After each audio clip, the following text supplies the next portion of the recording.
பரமசிவ பரம்பொருள் என்ன ஸ்ட்ராட்டஜி கொடுக்குறாரோ அதை மட்டும்தான் செய்வேன்.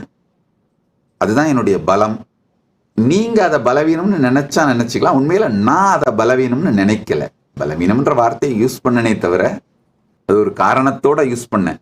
காரணம் என்னன்னா, பல பேர் கட்டுப்படுத்த முயற்சித்தாலும் அவர்கள் நினைக்கின்ற போக்கிலே கைலாசத்தை நடத்த நினைத்தாலும் அது நடக்காமல் போவதனால் அவர்களுக்கு ஏற்படுகின்ற கோபம், அதனால் ஏற்படுகின்ற பின்விளைவுகள், அவர்கள் நிகழ்த்தும் தாக்குதல்கள், இது எல்லாம் அறிந்திருக்கின்றேன் என்றாலும் அண்ணாமலையான் சொல்வதை மட்டுமே செய்வேன்.